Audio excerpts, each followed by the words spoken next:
নমস্কার বন্ধুরা, আপনারা কেমন আছেন? আমি খুব ভালো আছি, আশা করি আপনারা খুব ভালো আছেন।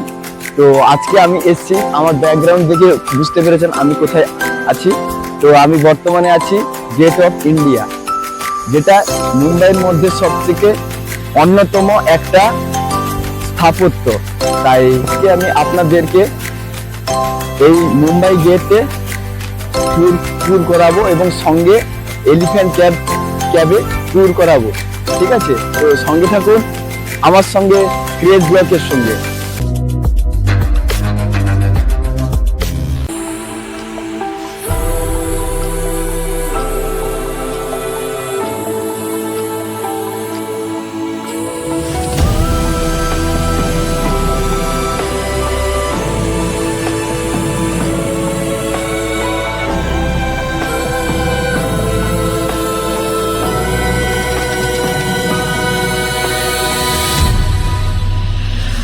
I've been watching you.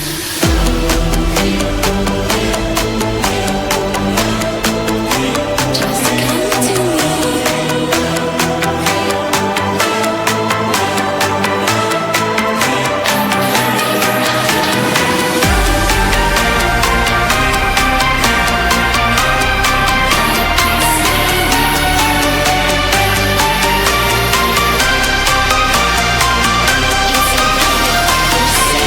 সমুদ্রের ভিউটা দেখো।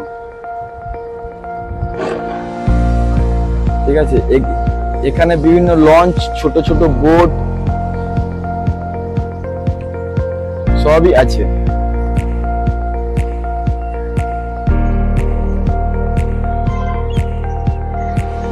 হ্যাঁ, সত্যি কথা বলতে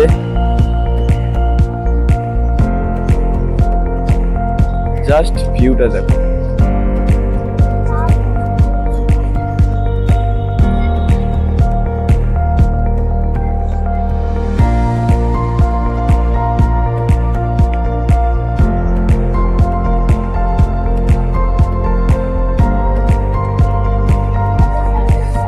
তো আমি এলিফ্যান্টা ক্যাব যাওয়ার জন্য আমি টিকিট কেটে নিয়েছি। টিকিটটা নিয়েছে 260 টাকা। তো দেখতে পাচ্ছ লঞ্চ সামনে আছে। তো A to Z ভাবে আমি আপনাদের সবকিছু দেখাচ্ছি।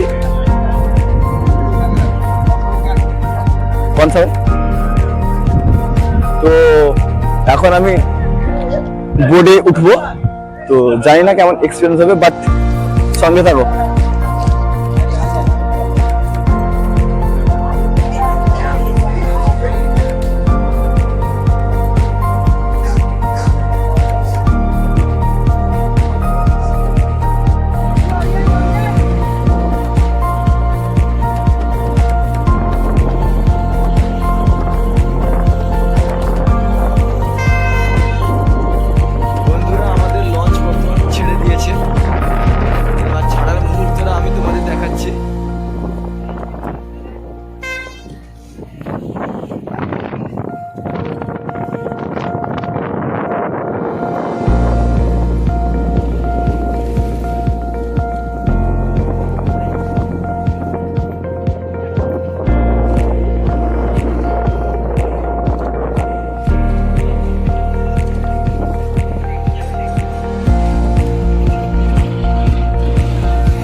বন্ধুরা, এই যে জাহাজটা দেখতে পাচ্ছ, এই জাহাজটা হচ্ছে ইন্টারন্যাশনাল সব জাহাজ।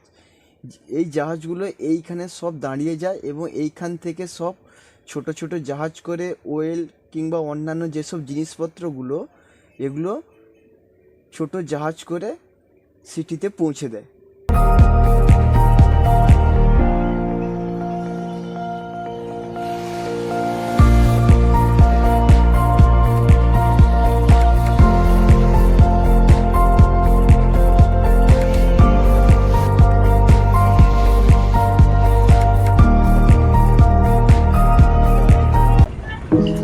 তো এখন বন্ধুরা আমি পৌঁছে গেছি। প্রায় পাক্কা 1 ঘন্টা সময় লাগলো এটা টয় ট্রেন, যদি তুমি পারো এসে টয় ট্রেনে যাতায়াত করতে পারো, কিন্তু আমি হেঁটে যাব।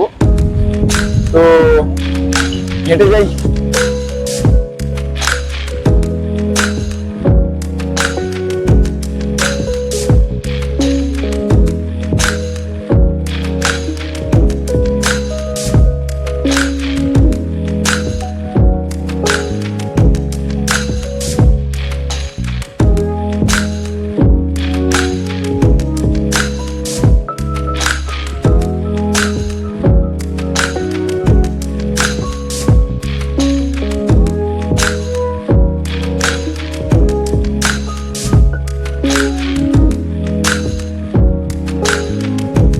বন্ধুরা দেখতে পাচ্ছ সামনে পাহাড়, সাথে সমুদ্র মিক্সড।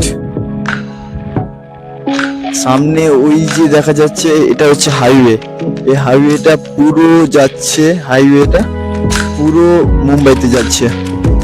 ঠিক আছে, এটা সমুদ্রের মাঝখানে। এর সামনে জাহাজ, বড় জাহাজ, এটা তেল খালি করতে এসছে। এটা ইন্টারন্যাশনাল যত জাহাজ আছে সব এই সামনে একটা প্লেস তোমাদের দেখাবো, সেখানে হচ্ছে সব খালি হয়। ঠিক আছে, তো এখানে লঞ্চও দাঁড়িয়ে আছে। এখানে তুমি তোমার টাইম অনুযায়ী আসবে, এখানে অ্যাভেলেবেল আছে লঞ্চ সব সময়। তো বর্তমানে আমি যাচ্ছি পায়ে হেঁটে।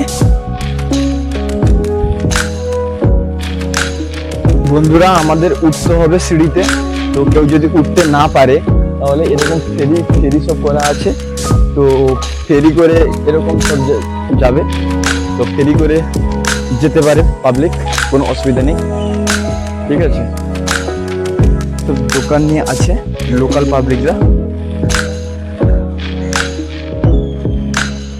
আরো অনেক দোকান বর্তমানে বন্ধ আছে।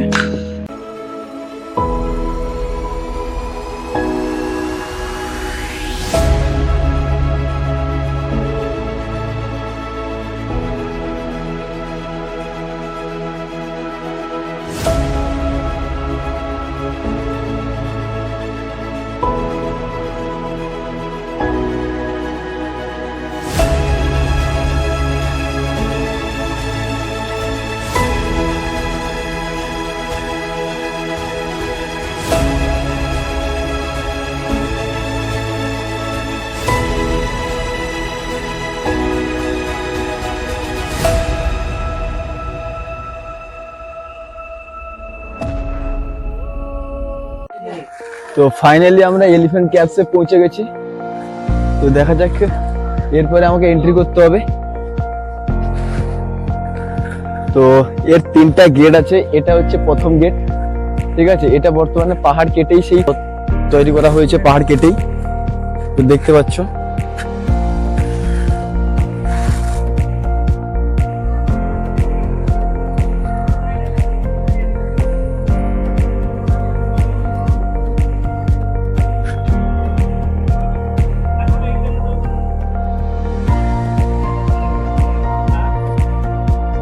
এখানে বন্ধুরা শিবের বিভিন্ন অবতারের এখানে ছবি দেওয়া আছে এবং ভগ্ন অবস্থায় আছে। এই ভগ্ন অবস্থার হওয়ার কারণ পর্তুগিজদের জন্য। পর্তুগিজরা এরকম সব এখানে এসে ভাঙচুর করেছে।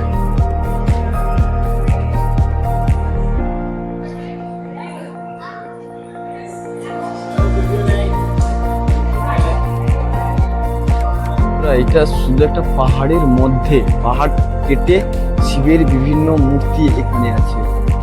এটা হিন্দু শাস্ত্রে শিবের যে এত রূপ লেখা আছে আমি জানতাম না।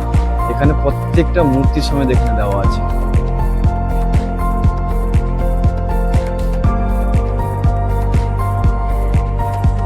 এটা বন্ধুরা শিবের অন্ধকাসুর রূপ।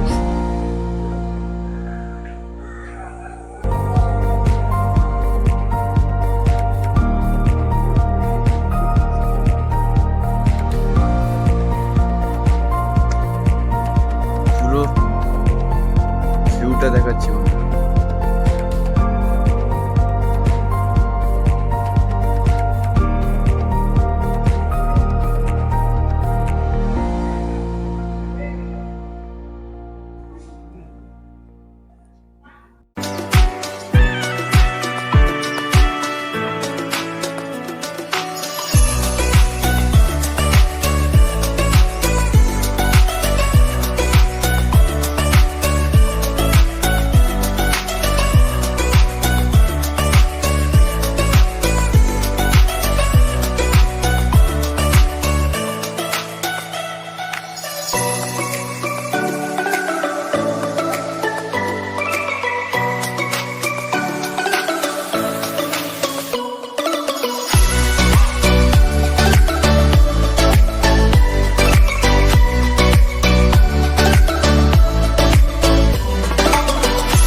সত্যি বন্ধুরা, পাহাড়ের ওপর থেকে সমুদ্রকে দেখার মজাই আলাদা, ফিলটাই আলাদা। আজকে এই পর্যন্ত বন্ধুরা, আবার দেখা হবে পরবর্তী নেক্সট ব্লগে। কিন্তু বন্ধুরা একটু দয়া করে সাবস্ক্রাইবটা একটু করে নেবেন। আর আপনাদের জন্য আমি আরো বিভিন্ন জায়গায় গিয়ে ব্লগ বানাবো, তো প্লিজ সাপোর্ট করবেন। তো দেখা হচ্ছে নতুন একটা ব্লগে। Bye, good by.